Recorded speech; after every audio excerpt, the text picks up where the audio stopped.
Hello and welcome to Buffy and the Art of Stories Season 3. If you love Buffy the Vampire Slayer and you love creating stories or just taking them apart to see how they work, you're in the right place. I am Lisa M. Lilly, author of the Awakening Supernatural Thriller series and the QC Davis Mysteries, and founder of WritingAsASecondCareer.com. Today we are talking about Dead Man's Party, Season 3, Episode 2. In particular, I'll talk about the interweaving plot points between the zombie plot and the emotional plot about Buffy returning home and trying to get back to normal. Actions that show the characters' emotions, whether our favorite characters are acting consistently, and if some of the conflict here is false conflict.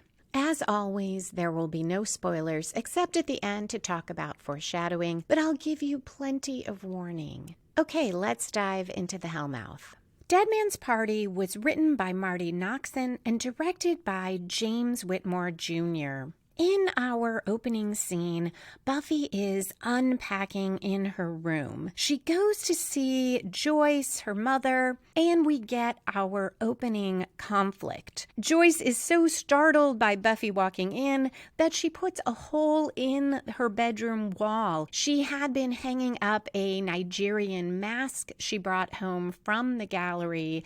It is part of a new exhibit. And Buffy says, I think Joyce asks how she likes it, and Buffy says, "It's angry at the room, Mom. It wants the room to suffer." That's not the conflict I'm talking about. It is more this very awkward exchange between Joyce and Buffy when Buffy says she wants to head out and go see what Willow and Xander are doing, and Joyce offers to make her a snack when she already made her a large dinner, or to drive her, and Buffy finally says, "If you don't want me to go, Mom, just say so." And Joyce says, "No, it's fine." This Nigerian mask also, I think, is the story spark for our zombie plot. I don't know if I should call it the main plot, because I feel like our main plot here really is Buffy trying to integrate back into her old life and with her friends. So we'll just say the zombie plot. This is pretty early for a story spark or inciting incident. Usually we get that about 10% into the story, and we are only about 1 minute in. However, I do think it sets off that plot because Joyce putting up that mask is what triggers ultimately the zombies. After Buffy says she's going to find Willow and Xander, Joyce says, "Will you be slaying?" And Buffy says, "Only if they give me lip." In our next scene, Buffy is walking near the Bronze. She hears noises in an alley. She moves closer and someone is there in a dark coat. Buffy startles him and he turns. It's Xander. Both of them have stakes raised.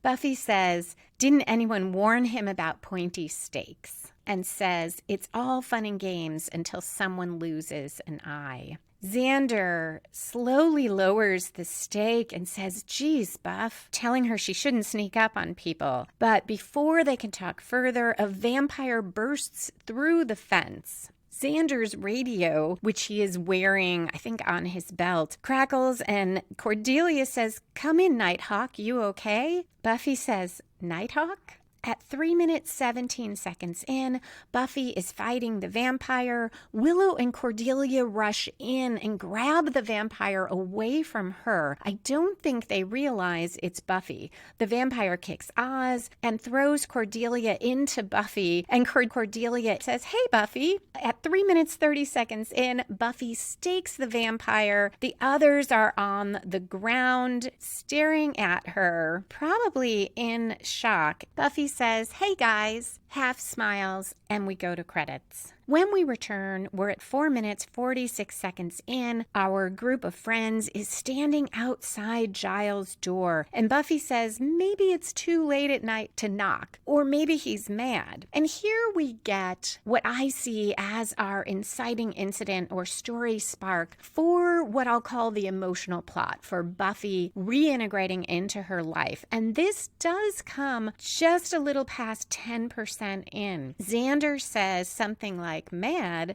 just because Buffy abandoned her post, her friends, her mom, and made Giles lie awake at night and worry. And then he says, maybe we should wait out here. But Giles opens the door. He takes off his glasses when he sees her, and he looks so relieved. Xander rambles on about check it out, look who we've got. And Giles just says, welcome home, Buffy. And this is the first time we see a real full smile from Buffy. Inside, her friends sit on the couch and Giles asks how things are with her mom, but the tea kettle whistles, so he goes into the kitchen before she answers. Oz tells Buffy she's not wanted for murder anymore, and Buffy says, good, that was such a drag. A very quick way to deal with that issue hanging out there of the police thinking that Buffy killed Kendra. Xander asks where she was. Did she go to Belgium? And Buffy jokes about, why would she go to Belgium? In his galley kitchen, Giles is making the tea, and he hears them talking. He takes off his glasses, he closes his eyes, he squeezes them a little tighter. We can see he's holding back tears. He swallows hard and nods to himself, then continues putting the tea together. This moment just brings home to me what a great actor Anthony Stewart Head is and how well directed this is, because we get all of that emotion, how worried he was, how frightened, how relieved he is, and how concerned he still is for Buffy in these few actions. And this is something to think about for your own fiction, is to try to look for those actions, those moments that will convey emotion without necessarily having to have the character say it or have inner thoughts. Those are good things too. It's not that we should avoid those, because readers do want to hear your character's thoughts. They do want to hear dialogue, but it is so powerful when you have actions that show the emotions. I look at how they do it in TV shows and movies, and also in real life. Become an observer. How do people act? What is their body language? Tell us. Giles brings out a tray with a teapot and cookies. Cordelia asks Buffy if she was living in a box or what. Buffy says it's kind of a long story. Xander asks more questions, and Giles, perceptive as ever, says that maybe Buffy could use some time to adjust before they grill her, and Buffy says what he said. Xander says okay, and she can leave the slaying to them, but Cordelia complains the outfits suck, but she does kind of like Xander's boy slayer look. Buffy, though, wants to get back to her normal routine, and she asks what they're doing tomorrow. Xander says he and Cordelia are busy, and Willow, too, starts to say she's busy, but when Buffy presses, she reluctantly says, well, she had some schoolwork, but she can change her plans. This is the beginning of behavior from our friends that I am uncertain is consistent with what we know of them so far, or even what we saw last episode in Anne. They were so concerned about what's Buffy doing and so anxious about her, and I understand that in there is also anger. They were afraid for months, even though Willow insisted that they not use the past tense to talk about her. They were afraid that she was dead. She didn't call.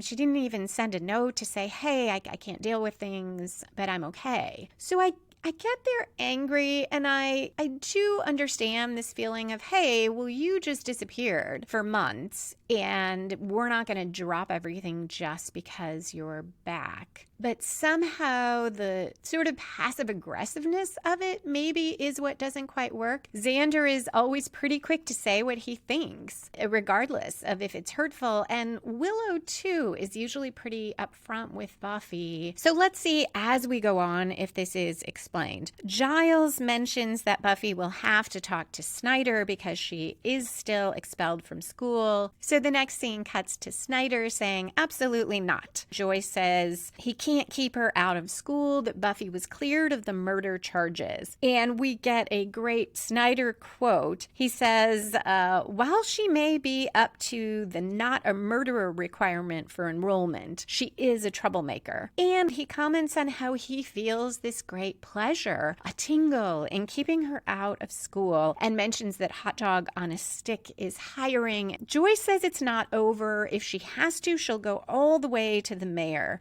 And as she and Buffy leave, Snyder says, wouldn't that be interesting? And smiles. Joyce drops Buffy at an outdoor coffee shop where she is supposed to meet Willow and tells her that maybe they can swing private school if they can't get her back into Sunnydale High.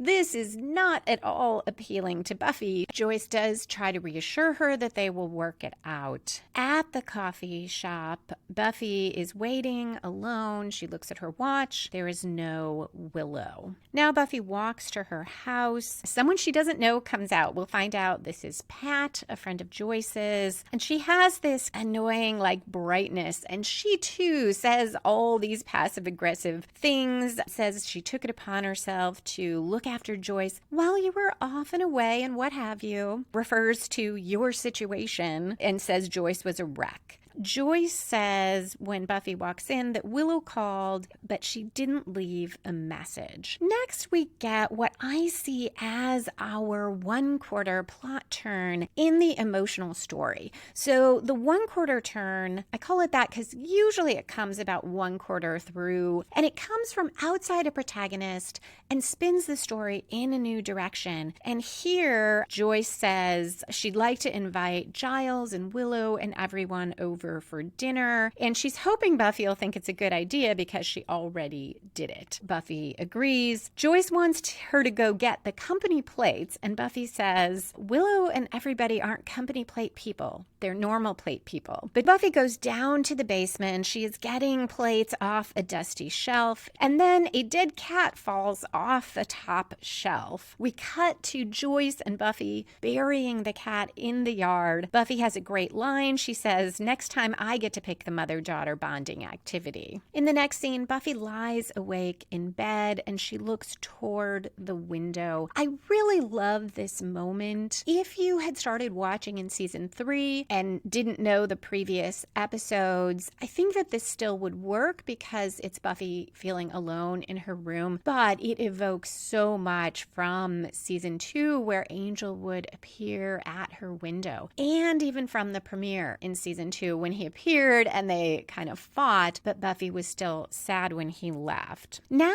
we get to the one-quarter turn in the zombie story. This comes from outside of Buffy. The zombie mask's eyes glow and the cat reanimates and crawls out of that grave. Next, we see Buffy. She's walking into the school. It's completely empty, and we have the sense right away that it's a dream. She goes out to the courtyard. There's sunlight. We get another teaser about Angel. I mentioned in Anne how they did this where we would just see this glimpse of Angel in a dream, and nobody knew, is he coming back? How is he coming back? I was afraid they were only going to give us flashbacks and dreams. It was a little harder back then to find anything out. Angel appears, but he's in the sunlight, and he's walking behind Buffy.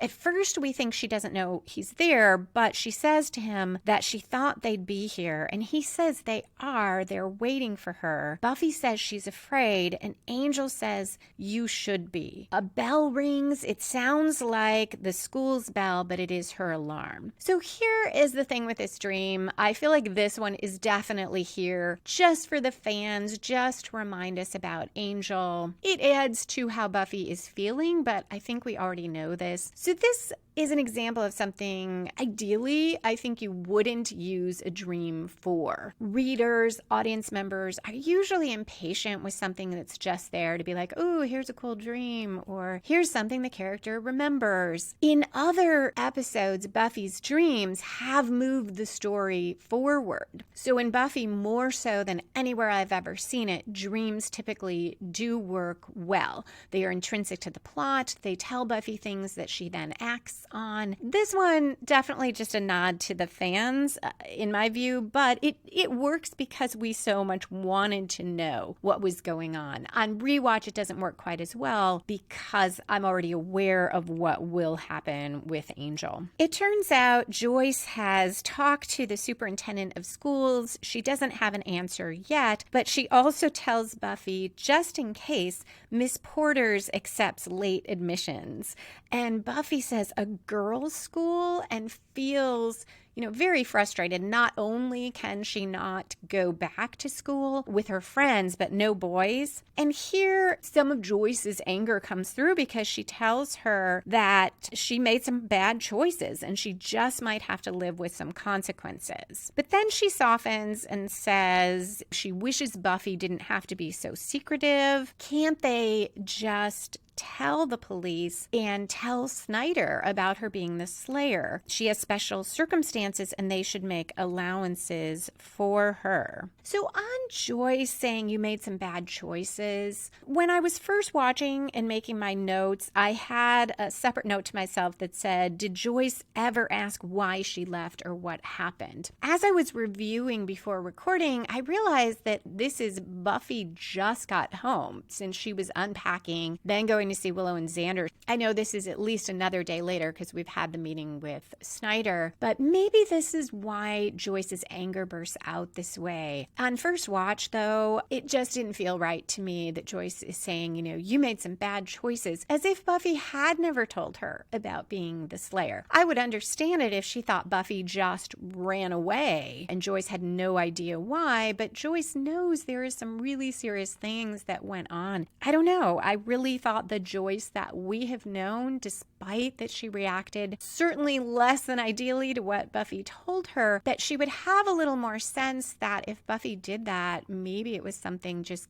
so bad that Buffy couldn't deal with. But perhaps she is just having trouble getting out of the idea of seeing Buffy as what Snyder said, a troublemaker. Anyway, she does pivot and try to say, you're a Slayer, they should make allowances. And then she says she would think that they'd be happy to have a superhero to help out. And she says, is that the right term? It's not offensive, is it? So here we have more explicitly that coming out metaphor that we saw in Becoming Part 2 when Buffy is telling Joyce about part of her identity that she has hidden. And I feel like this is part of why so many people could relate on such a deep emotional level to Buffy's story. There's this specific parallel to children who are gay or bisexual being afraid to tell their parents, being thrown out of the house when the parents do find out. And I feel it goes to any issue where the parent and the child differ on some core value. There are some religions where if the child leaves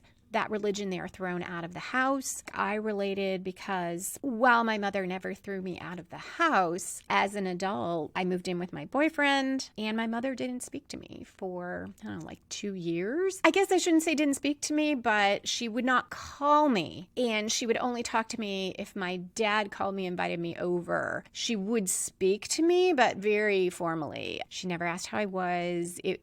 She would not allow my boyfriend into the house.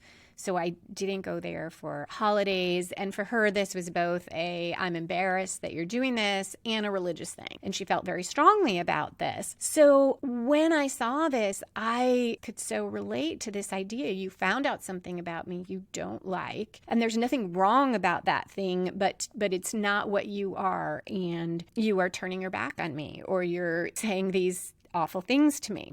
Long ramble, but I think it is one of many examples. Everyone listening probably has some reason why they can so relate to Buffy in this moment, because Joyce is not a bad person, but she is not handling this in a great way. Although here, at least, she does start trying to understand. Their discussion is cut off because as she's talking, Joyce opens the back door to take out the trash and the dead cat comes in, and they are both shocked. At 16 minutes, 56 seconds in, Giles comes to the house with a cage. He comments on the cat's stench. He notices the mask in Joyce's bedroom. I don't know why they have the cat up in her room, but they do. So Giles can notice the mask. And he says, oh, is it Nigerian? And Joyce says yes. And she starts telling him about the gallery. And Buffy says something like, oh, I love a boring art talk as much as the next person, but Giles and I really need to get to the library.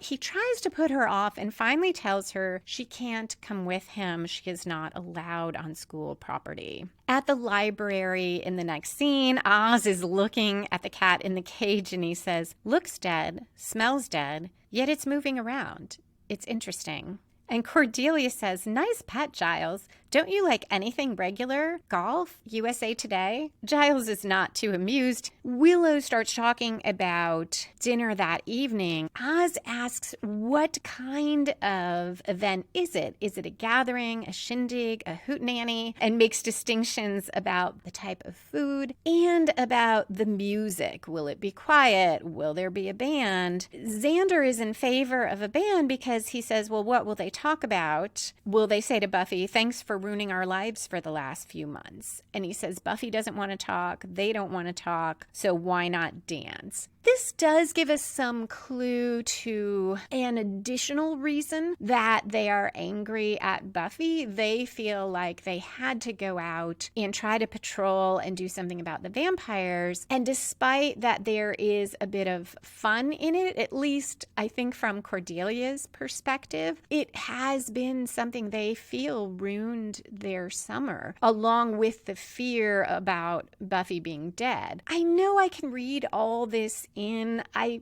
sort of wish it had been a little bit more explicit because it might have helped me understand more as we go on some of the really terrible things that they say to Buffy. No one but Giles seems to have any sympathy for Buffy at all. And Giles does have sympathy because he says he's not sure a big party with the band is such a good idea. Maybe something more intimate, that Buffy might be kind of disoriented right now. They want her to feel at home. But Willow says, well, what could make her feel more welcome than a big party? In the next scene, Buffy is in a pretty dress. She has her hair up, so she is definitely thinking it's more of a small dinner with the company plates. And the doorbell rings. It's Pat, which clearly does not thrill Buffy, and Pat says, oh, there you are, not thinking about any more flights of fancy, I hope. She says Joyce invited her. She hopes Buffy doesn't mind.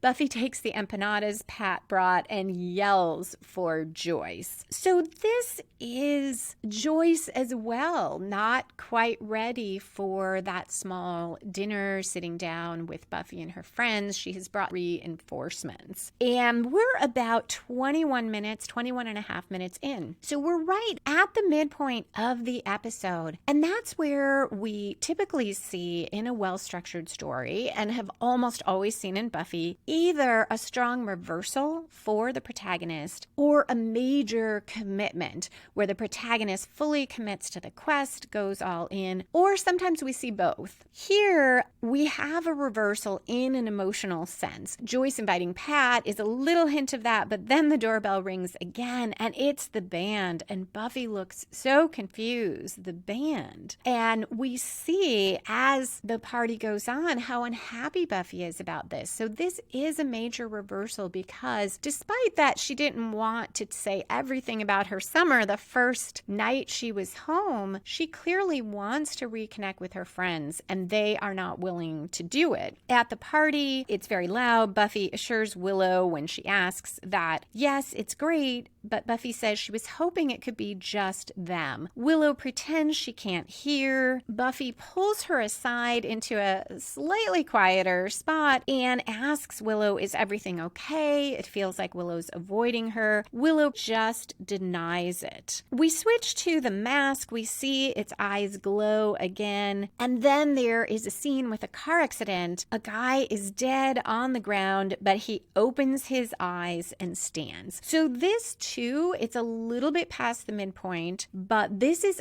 our reversal in our zombie plot, which is simply that zombies. This is also why I see the Buffy reconnecting plot as the main plot, because as zombie plots go, really the glowy eyes and the man coming to life feels almost more like a story spark. Yeah, we had the dead cat before, but the escalation to a human, it doesn't really feel that big to me in the context of Buffy. I think we all expected that, well, if it reanimated a cat, there's probably people coming as well, people zombies. It obviously drives the story. It's going to be important, but it doesn't feel like a traditional Buffy monster plot. And with that, I will take a short break.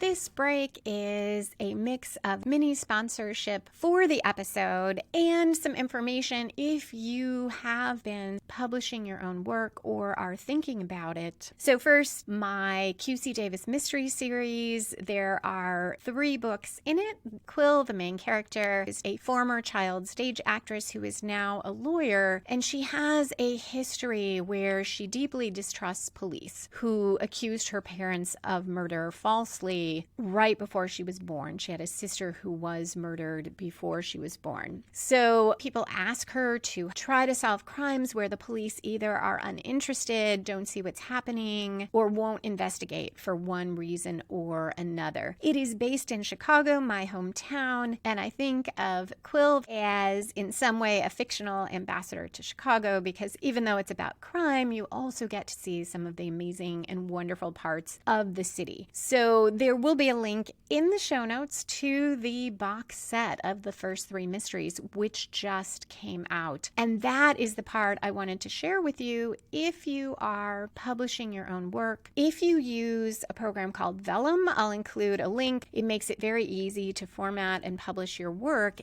and to create a box set. So if you have a number of books in a series, it is worth putting them together into a box set, because there are readers who, just like we like to binge Netflix, like to binge books, and they find it more appealing when there is a bundle of books to get. This is particularly so, I have found, on the platform Kobo, where sometimes people will buy book 1. My Awakening series is free right now, my supernatural thrillers. They'll get The Awakening free, and then they'll buy the box set of all 4 books in the complete series.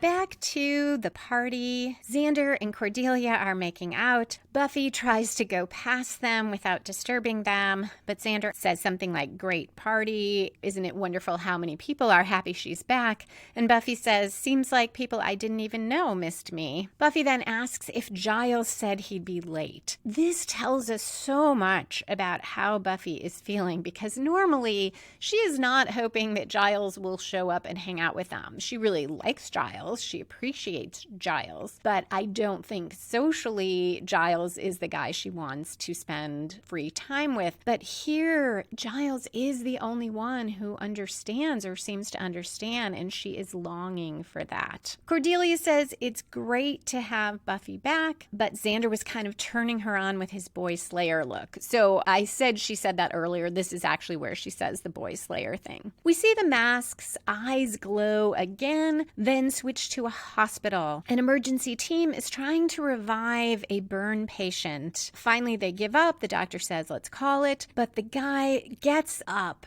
and we hear screaming. We don't see what he does, but we know. Again, this is why that zombie plot lacks momentum. I should have counted how many times we see that mask's eyes glow. Just not that exciting. And right now, we don't know of any particular purpose the zombies have. We will find out. They are heading to the mask, but right now it's just, okay, there's zombies. At the party, Buffy overhears a guy say that the party is for some chick that just got out of rehab. Joyce and Pat are in the kitchen. They're drinking shots. We'll find out later it was schnapps. Pat asks Joyce how she's holding up. And then we get from Joyce, I feel like this is the most authentic thing any of our characters have said. And Joyce maybe is the most in touch with her emotions. Of course, Buffy is only going to overhear part of this. Joyce says something like, when Buffy was gone, all she could think about was getting her home. She just knew if she could put her arms around Buffy and tell her she loved her, it would all be okay. We're now at about 26 minutes, 17 seconds in. Buffy is walking toward the kitchen and pauses because she hears Joyce and Pat talking, and then all she hears is Joyce saying, but in some ways having Buffy home is almost worse. I find Joyce's feelings believable and understandable. I think this is common for anybody in the midst of any type of loss or tragedy. I've never had kids. I don't know what it would be like to have one of them missing or run away. But I feel like I can empathize with this idea that you think, okay, if I just could get this person back, it'll all be fine. Everything will be great. And then, yes, it is great. It is wonderful to have the person back, but you still have to deal with all the things that contributed to that happening. It also makes me think of people I've known, spouses of alcoholics. The thought is always, well, if that person would stop drinking, everything would be great. Everything would be fine. And it's not that the family isn't happy the person stops drinking, but then there are other things. It doesn't fix everything. It doesn't make everything wonderful. And I don't mind that Joyce says this to her friend. She thinks she is talking to her friend in confidence, a friend that she trusts. She doesn't know that Buffy hears it. I don't love Buffy's eavesdropping as a plot device. It drives her now to go up to her room and start packing, concluding that nothing is better with her being home, that everyone might be happier if she left. This is definitely the message that Buffy is getting from her friends, from her family. So this is just the thing that tips her over. So I think if she hadn't overheard this, there would have been something else that would prompt this next action. So why am I mentioning an issue with it? I guess because it feels a little contrived that, oh, she only hears the worst part of this. But I almost feel like even if she heard the whole thing, it might have made her feel a little better that her mom says that. But the part about feeling like it's almost worse, that still might be the only thing that really stuck with her, because that is the message she has been getting all night. At 26 minutes, 56 seconds in, we have more scary music, more glowing mask eyes, and more zombies shuffling in a group going in one direction. We don't know what direction yet. In the library, mostly in the dark, Giles is reading. I have no idea why he doesn't put some lights on. Giles finds a drawing of the mask and says, "Oh Lord." He tries to call the Summers house. A random guy answers. He's the same one who said the thing about a chick who got out of rehab. And he thinks Giles is asking for Buddy. There's a lot of noise around him. He covers the phone, yells for Buddy. Nobody responds. And he says, "You've got the wrong house, Mr. Belvedere," and hangs up. And that was an old TV show. I think it was just called Mr. Belvedere, where there was I believe, an English butler working for an American family. It's a reference that probably doesn't work as well now, but it was pretty funny then. At 28 minutes, 48 seconds in, Willow sees Buffy packing. And I see this as our three-quarter turn in that emotional plot. So the three-quarter turn should grow out of the midpoint, either the reversal or the commitment, the protagonist's actions or experience at the midpoint, and spin the story in another new direction yet again. But it is organic, growing out of that strong midpoint. So here, for the emotional story, this really fits. that reversal where Buffy realizes instead of her small dinner reconnecting with her friends and maybe her mom and Giles, she gets Pat and she gets this band and this huge party with people she doesn't know and everyone's avoiding her. It spins the story because it is going to prompt this major confrontation with everyone. Willow says to Buffy, "You're leaving again?" And Buffy says, "It's not like anyone would care." And Willow says, "Don't forget to not write." So we do get that anger about not writing. And we had Xander's initial comment about worrying Giles, which also meant worrying Xander and Willow. And Buffy asks, why are they attacking her? She's trying.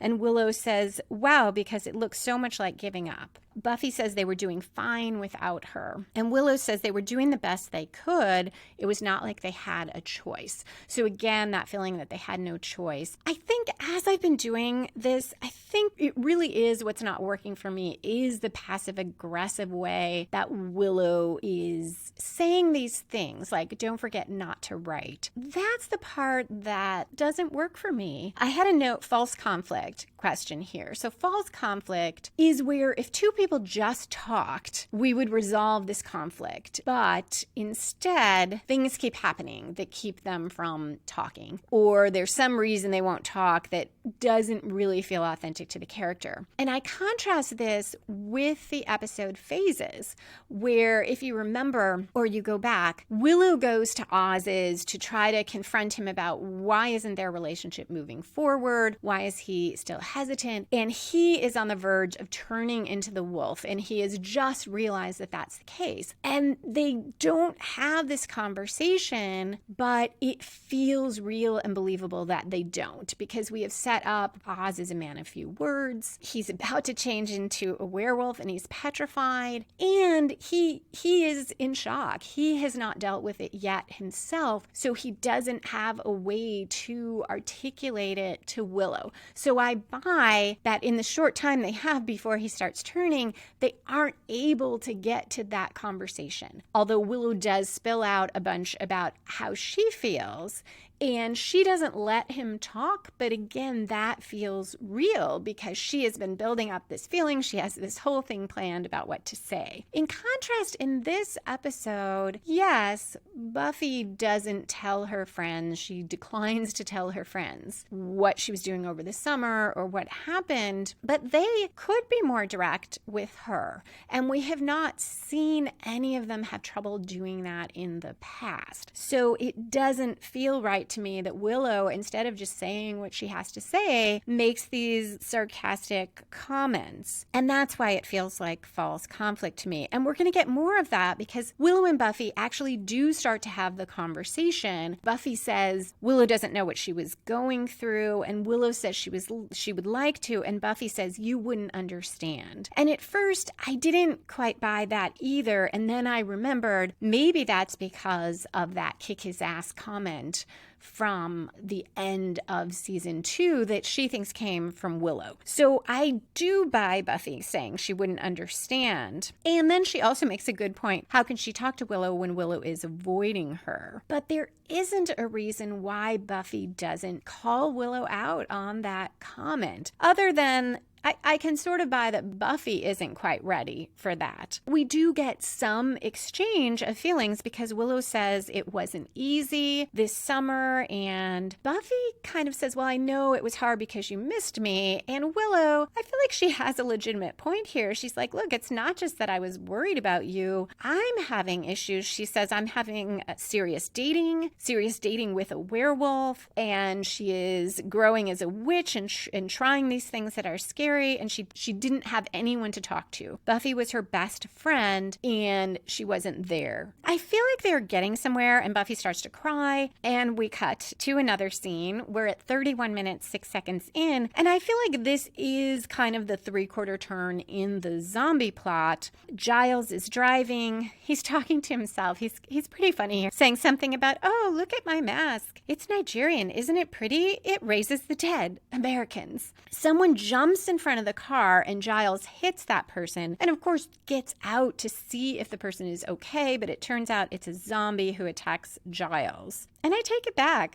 I'm not sure that this really turns the story that much. It escalates. So now we've gone from dead cat not hurting anyone to guy in the street, zombie not hurting anyone, the first guy in the street, then guy at the hospital, zombie who does attack people, and now a zombie attacks Giles. But all of that, it just feels like a step up, a step up, a step up. It's not necessarily a turn. Back to Buffy. Buffy says she wanted to call Willow every day. Willow says that doesn't make it okay. And then Joyce comes in, of course, right at that moment and says, "What is this?" Because she sees the packing, and Willow right away says she's running away again. And this bugs me too, because she and Buffy were finally sharing and connecting, and I didn't buy that Willow just snaps back into, well, I'm mad because she's just running away again. Maybe it doesn't matter because Joyce clearly was going to get mad regardless. She's like, what is this? Can't just come and go as you please, which also makes me feel like Joyce didn't learn anything from what she said to Buffy at the end of last season. But I get it. As a parent, maybe that is the first thing Joyce would say. Buffy says, "Stop it, please." She cries. She runs down the stairs. Joyce goes after her and says, "That's it. They're going to have a talk." All the music stops. Buffy doesn't want to do this in front of her friends. I think this conflict with Joyce would work better for me if we saw Buffy unwilling to talk to her mom. And we haven't really seen that. When Joyce says, well, that's it. They're going to have it out. They're going to have a talk. It makes it seem like Joyce tried before and Buffy has been refusing. And that isn't at all the feeling I get from what we've seen. So that also makes that not quite ring true. Joyce doesn't care what Buffy's friends think. Buffy put her through the ringer and she says, "I mean it, and I've had schnapps." She goes on about the months of not knowing, and Buffy says, and I'm so glad she says this, she says, "You told me to go. You found out who I really was, and you couldn't deal. Don't you remember?" And Joyce says something like, "You didn't give me time. Guess what? Mom's not perfect. I handled it badly." But that doesn't give Buffy the right to punish her by running away. I believe Joyce would make the point about, yeah, I'm not perfect. Don't you know me well enough to not take that one thing I said and not give me a chance to take it back? I was totally taken by surprise. On the other hand, I'm still struggling with the Joyce that I feel like would have tried to approach this earlier with Buffy in a more calm way, or at least would have some thought of, okay, what else are you going through? She doesn't seem at all interested in inquiring what else happened to Buffy. Why is it Buffy felt this way? And Buffy says, "I didn't do it to punish you." And Xander says, "Well, you did." So now he's piling on. And there is a wonderful moment. She says, "Great. Anyone else want to weigh in on this? How about you by the dip?" And of course, it's Jonathan. He pauses. He has a chip with dip on it halfway to his mouth. And he says, "No thanks, I'm good." So I love our Jonathan sighting. And then Xander tells Buffy she was selfish and stupid. Buffy says, "You have no idea what I went through." And he asks if she tried talking to anyone. And she says no one could help. She had to deal with this on her own. That rings true to me. I would have liked Buffy to maybe say something like that sooner. And when I say rings true, I'm not saying, or at least I don't think I'm saying, oh, hey, this is how I would have written it, or I want these characters to be different. I'm trying to compare them to what we have learned about these characters over the course of 2 seasons. So the things that are not ringing true to me, they're not feeling consistent with who those characters were. And granted, we did not see Willow, Xander, Cordelia, Joyce. We didn't see them all summer. We didn't see everything they went through. So perhaps that explains the feeling of them not being quite consistent. Yet, even given that, some of these things I'm not finding them quite believable. It's like they're just a little off the mark. And maybe the answer is just that if everyone was just upfront with their feelings, we wouldn't have much of a story here. But I kind of would like to see how that would have played out, because there would still be plenty of tension there. So Xander tells Buffy she can't bury stuff. It'll come right back up to get you. And we cut 2 zombies attacking Giles and he is trying to get back to the car, but then he realizes his keys are out on the street, so he hotwires the car and drives away. Some of these cuts back and forth don't quite work for me, because how long was Giles trying to get back into the car while we had all this dialogue going on? Usually that doesn't jump out at me with Buffy, though I'm sure there are times when equally the timing doesn't feel quite accurate. But here, that adds to the feeling that this zombie plot doesn't have a lot of momentum because, well, Giles was just kind of struggling in the street for a really long time, which doesn't make the zombies feel all that dangerous. Buffy says to Xander, as if she could have gone to him, he made his feelings about Angel clear. And I have a note that says, yay, Buffy, because she's finally saying, yeah, right, I'm going to come and talk to you. And that works for me, that she wouldn't necessarily just point out the kick his ass thing. It was Xander's attitude about Angel. And then Xander, he is such a jerk here. I know Xander has done and said things that were not great. He's had his petty jealousy. He's been possessive over Buffy. But his next line, I feel like, is beyond where I think the Xander we know would go, because he says, I'm sorry your honey was a demon, but most girls don't hop a greyhound over boy troubles. I just don't buy Xander being that insensitive, because at the very least, no, none of them know that Angel came back to himself before Buffy killed him. But they know Buffy killed Angel. It seems like they must, because Angel never came back. Acaphala closed. They know she was fighting Angel. It's not that I'm like, oh, I want Xander to be a nicer guy. I think even with what we have seen of Xander and the sort of challenges with his personality, this does not seem like something he would say. Cordelia tries to defend Buffy, which makes sense. She was away all summer, so she wasn't going through this with them. Also, of all of them, Cordelia is probably the least close to Buffy and probably feels the least betrayed. Cordelia says something like, put yourself in Buffy's shoes, and she says, I'm Buffy, freak of nature. Naturally, I pick a freak of nature for a boyfriend. And she goes on in that vein until Buffy says, Cordy, get out of my shoes. Oz tries to step in, but Willow says, let it go. Talking isn't helping, might as well try some violence.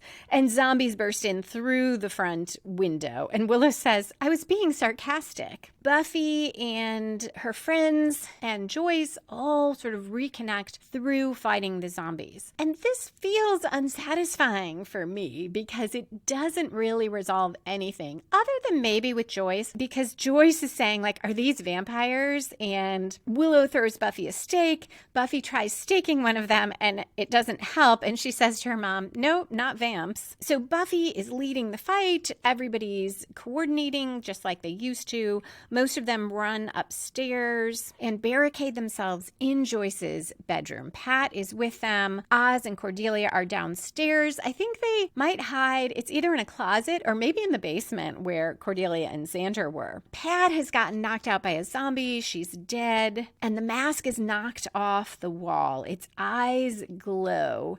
And Pat opens her eyes, and we cut to commercial. Things are quieter when we get back, at least downstairs. Oz and Cordelia come out of this closet. They encounter Giles. We get some lovely dialogue. Cordelia says, how do we know it's really you and not zombie Giles? And Giles says, Cordelia, do stop being tiresome. Cordelia says, it's him. Oz says the dead man's party moved upstairs, so we get the title of the episode. Giles says they're after the mask. It has the power of the zombie demon with the evil eye, and if one of the zombie puts it on, it becomes evil incarnate. So now we find out, when we're almost at the climax, what the zombie's purpose was. And we get the climax of the zombie plot because the zombies break into the bedroom. Pat, though, has stood, and Joyce is thinking, oh, Pat's not dead. And she goes to hug her, and Pat flings her away and puts on the mask. her eyes flash, and there's this big flash of light that kind of fills the whole room, and all the zombies cower from her. Xander says to Joyce, generally speaking, when scary things get scared, not good. Pat and Buffy fight. Pat flashes her eyes at Willow. Buffy knocks Pat out of a window and into the front yard.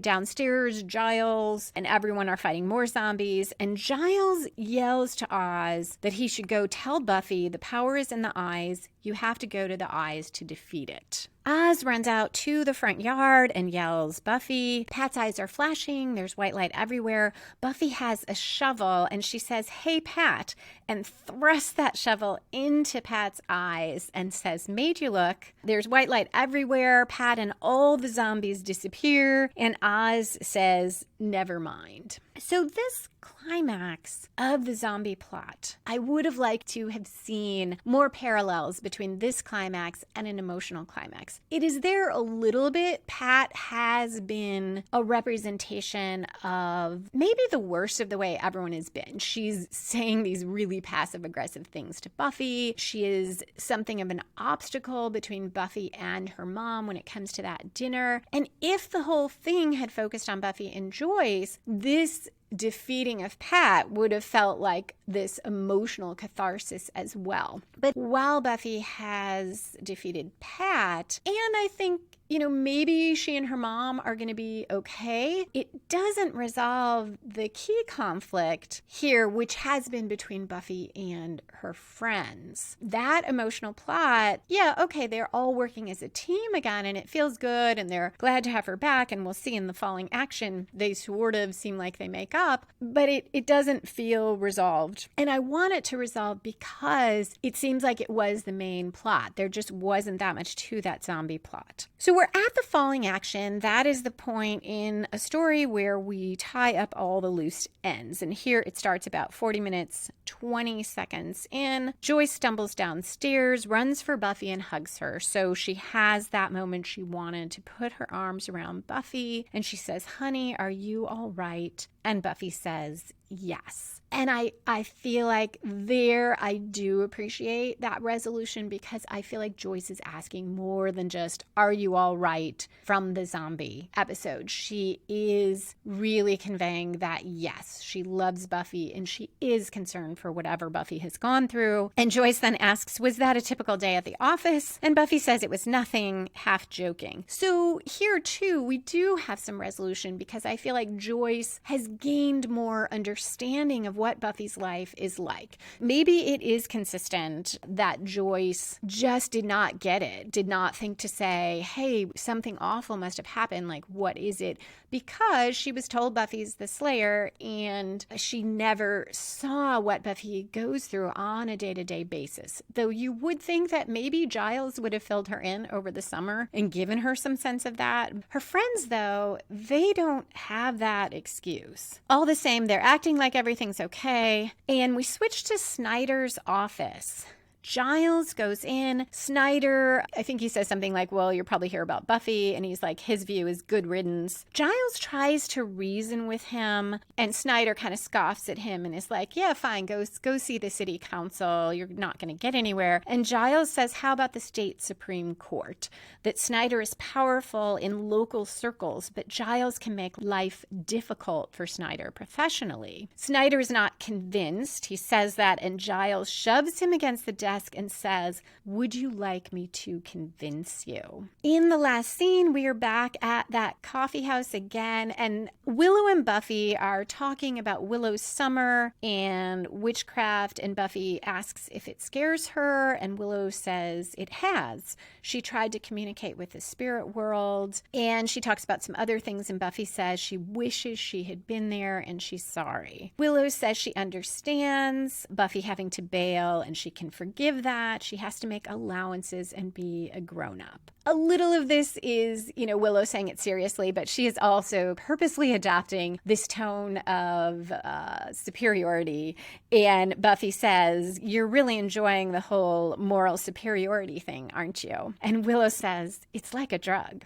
Willow then calls Buffy a runaway. Buffy responds with an insult, and they kind of playfully trade insults until we cut to the credits. So that is it for the episode, other than spoilers, where along with a couple other things, I will talk about why we left some of these emotional issues unresolved. So I hope you'll stick around for that. If not, thank you so much for listening, and a special thank you to the patrons who support the show on Patreon. I hope you will all join me next Monday for Faith, Hope, and Trick, when there is a new Slayer and a new villain in town.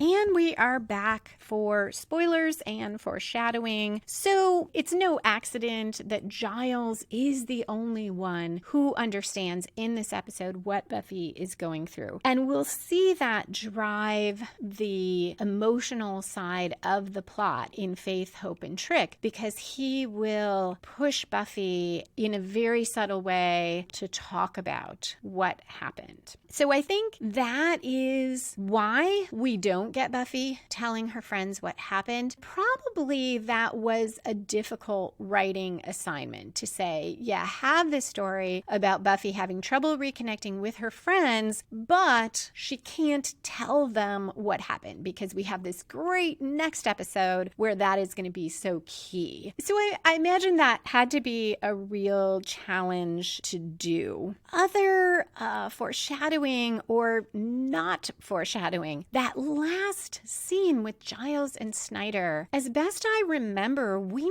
never really follow up on that. Yes, Buffy does get back into school, but we're told it's because the school board requires it. So it's unclear if Giles had any influence on that. And him threatening Snyder kind of physically, that really isn't followed up on either. So I'm unsure why that's there, other than I love to see Giles so protective of Buffy and just pulling out all the stops. Maybe as I go through the season, something will jump out at me as, oh, that's why that scene was there. Xander saying it's all fun and games until someone loses an eye. That foreshadows season 7 when Xander will lose an eye. My recollection is that he even comments on that later on about all the things people say and how, people say this until someone loses an eye. Like, why is that a saying? So that's kind of interesting. I wonder if they knew in the really long run that they might do that with Xander, or it's just something that the writers then picked up on, or completely accidental and I am reading things in that are not there. We also get another hint about the mayor in this episode. So last season we got a few of those, and now we get this hint when Joyce is going to go to the mayor and Snyder says, well, wouldn't that be interesting? Clearly Snyder thinks the mayor would be against Buffy. Eavesdropping. I don't know if it is foreshadowing or if it is just this is a device the writers use. Not just eavesdropping, but eavesdropping and hearing only the worst part. There are 2 more times I can think of when this happens again. Both of them bother me more than this one. As I said here, I'm kind of okay with it because what Buffy hears really fits with what's been going on in the episode, and I do think she might react almost the same way if she heard all of it. In contrast, we'll see one where Dawn mistakenly lets vampires into the house, and Buffy is ranting about it later and saying just, I get that she's angry, but she's saying, she's something like she is just this idiot who's going to get us all killed. And we find out as that season goes on, that must be season 5, that there are reasons why Buffy is so angry. And she follows up with saying something like, I'm just worried about her. I can't be here all the time to protect her. And Dawn, of course, doesn't hear that. And it prompts her to do, I forget what, but something really dangerous. is kind of doubling down on Buffy's point that she's acting like an idiot. And it just has always bothered me because it felt so contrived. And then there is an even worse example. After Dawn finds out she's the key and Buffy is talking to Joyce. And when I say worse, I mean worse in that it feels artificial, the things Buffy says, because Dawn's upstairs and Buffy says to Joyce something like, well, she's not my sister. She's not a person. She's just this key. She's not even human. They don't know Dawn has heard this, but Joyce kind of says Buffy, and Buffy says, no, I'm just telling you that's what she's probably thinking right now. That one really bugged me because it just didn't feel believable that Buffy would say that, even in trying to supposedly represent what Dawn's saying. Or at least it felt very contrived. So maybe my issue, it's less with the eavesdropping and hearing part of something, and it's more with when the something the person says just feels put in there for that purpose. So that's also probably why it works better in this episode, because I believe all those things that Joyce said. I believe she would say them. So going back to where I started the spoiler section, these unresolved emotional issues, they also inform not just Giles recognizing this and being the one to finally help Buffy come to terms with her feelings, or at least talk about them. They also inform Buffy's feelings when Faith comes to town next week and add to the conflict between the two of them. So I do like that that is set up so well. So I do like that we set up so much for the next episode, which I love the emotional resolution there. So maybe I should just be happy that they left so much to come. That is it for this episode. Thank you again for listening, and I hope you will come back next Monday for Faith, Hope, and Trick. You can tweet me, Lisa M. Lilly, #BuffyStory, or email me, lisa@lisalilly.com. Music for this episode was composed and performed by Robert Newcastle. Buffy and the Art of Story is a production of Spiny Woman, LLC, copyright 2020.